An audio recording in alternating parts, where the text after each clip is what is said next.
But anyhow, they had to cup their hands to get the 10 coins in Oriental customs.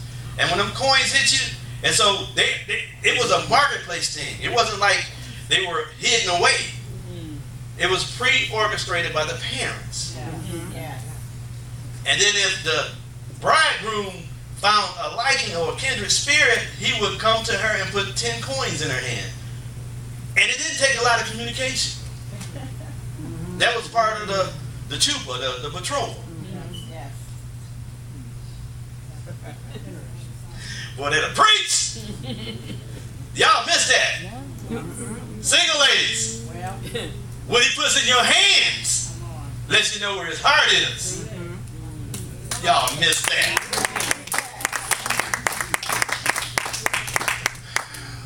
Y'all can make me work this one.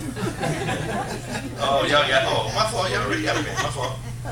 That's probably what it is. That's probably what it is. Yeah, that's probably what it is. See, they probably already made it up, so let me just leave that alone. Okay, all right, let me go ahead. These silver pieces, according to the Greek, was the word drachma, were coins that carried the image of the king on one side, and the year they were mentioned on the other.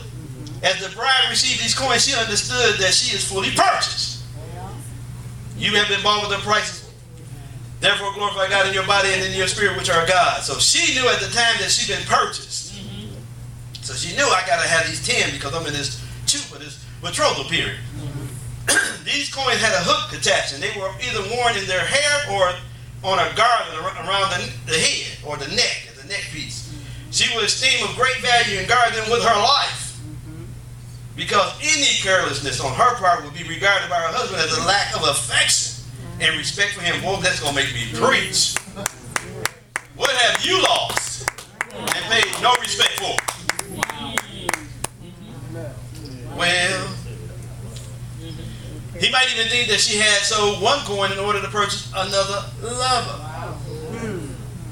If a wife or a woman in the Greek is gune, G-U-N-E, loses any of these coins, it breaks the marriage covenant. She could be cast out of her husband's house and would have to go home to her mother in disgrace or become a woman of the street. So it determined that she had to go back to her beginning or give herself up for something of lesser value.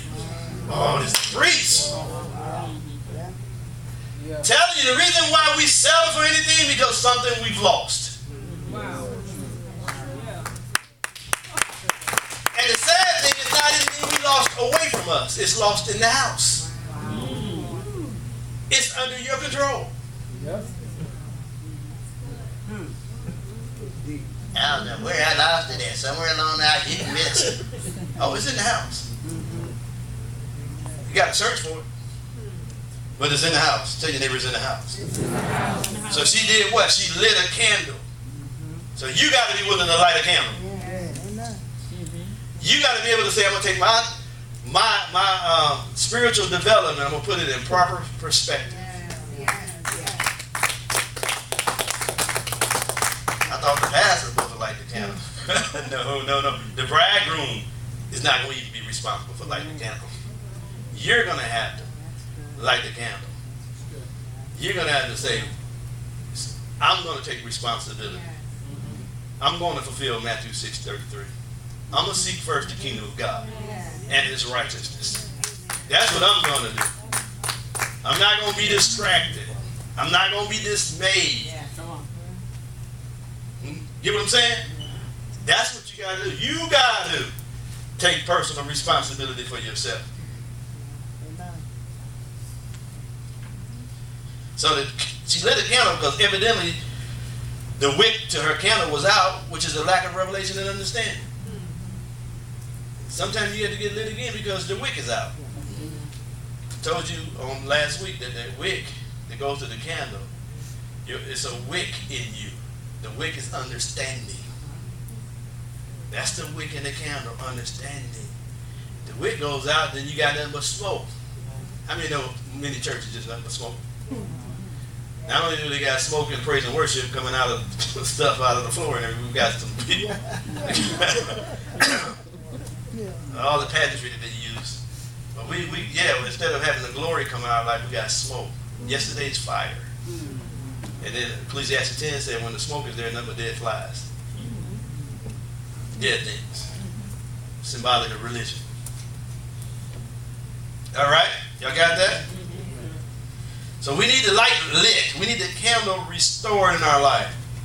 Christ is our light. It shines forth. It influences everyone and everything in our lives.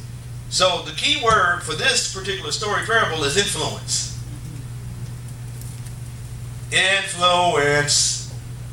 Before you can go get your neighbors, before you can go get your friends, there's some protocol. She didn't go get them to search for it. Right. Why? Because it's private. It's personal. Your walk with the Lord is what? Private. It's personal. It's your responsibility. To whom much is, much is.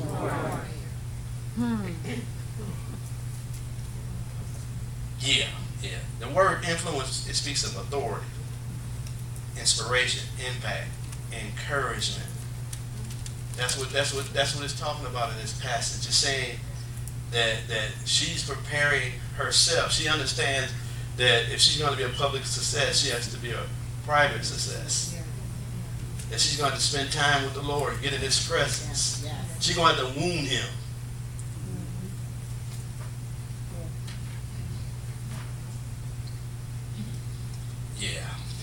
So she wanted to light her candle. Then she swept the house. I'm skipping through a lot, y'all, because I want to go to sweep the house. She swept the house. I was going to talk about how he walked in the middle of the candlestick, but that's for another message. But the candlestick, tell your neighbor, we got to get the candle lit. Because we got to go to recovery. We got to get those 10 coins. Tell your neighbor, we got to get those 10 coins. What's the coins significant for, y'all? I told y'all last time. What those coins significant of? What do they point to, those coins? Huh? Covenant. Huh? Covenant. Exactly. That's what the law was based on, right? The 10 pieces of silver is 10 pieces of redemption. Something is missing in our covenant. I don't care what it is. It could be prayer. It could be intercession. It could be submission. It could be yielding. Something is lacking in our faith. One thing, one moniker, one clarion thought, or clarion call that's upon every fivefold ministry, especially apostles and prophets. They always know there's something lacking. It's always like they understand that you got 9, and you can be comfortable with 9 and not look for the other piece. You could have just moved on. She could have just moved on. But we need to be holistic. Nothing missing, nothing broken. Then once the priority was, once her life was in right alignment, her life was in the right perspective. It said that then she wanted to what? Sweep the house. Then you don't want to sweep the house. See, go ahead and read that for me, brother. If only the wife of Christ would realize that her headband is incomplete. How long has she been without this coin? She did not know, only it was long enough for her house, her heart and mind, to be cluttered, dirty, and most certainly dusty. Okay, wherever this coin was, it was covered up. Wherever the coin, because she had to get a light to be on that situation. We had to get His light, His word on that situation. That's how you're going to find it. It's going to be underneath something. It's going to be submerged or hidden. We got to have that light for the house. The house is, and I can go places with the house being a heart and mind, as I put in my notes, but I want to keep it just for you. It was covered up with dust. Dust speaks of her traditional thinking, her carnal ways, her religious ways. I'm telling y'all, you're more whole than you think. But the problem is that you know it's in the house, but you're not ready to get dirty with it. Yeah? You'll live with the dirt in your life. Yeah. Because you know the coin is in the house. You already know that. You already know. And that's where some of us have fallen. How has the mighty fallen? We have fallen because we know that we got all the parts to that whole headband. She didn't stay there, even though she diligently search for it. Some of us, under complacency and compromise, we refuse to do it because we already know we have it. I don't know how small your world, your metron is and your measure is, but somewhere in the back of our mind, we already know it's in the house, so I don't have to look for it. I've been taught, I've been raised up in the house, I've had prophetic words spoken over my life, I've had 3 or 4 activation classes, so I'm cool. It's in the house. It's in the house. But you're not whole though. Something is missing somewhere along the line. And it's a reason why she had to sweep the house. And I put in my notes, I said, Psalms 119:25 said, my soul cleaveth unto the dust, but quicken thou me according to your word. That's what David penned in the largest chapter in the book of Psalms 119. He said, look, my soul cleaves to the dust, but quicken me with your word. That's how you're going to sweep the house. You're going to say, God, I'm miserable. I can't see, my eyes are bug-eyed, I can't see nothing, I can't hear nothing. My heart is uncircumcised, my ears is uncircumcised, I'm heavy with flesh, everything around me, but you got to say, you know what, nevertheless.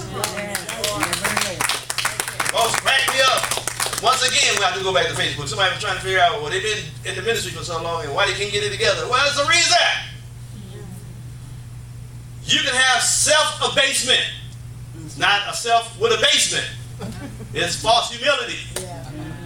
You can have a lot of humility and say, well, and be the honest person in the world. I'm jacked up. And walk with your chest up. God know I'm messed up. That means, when is it going to change? That's a brass trumpet. That's not a silver trumpet. There's no redemption in it for you to be able to say, I'm jacked up. 12 years of it.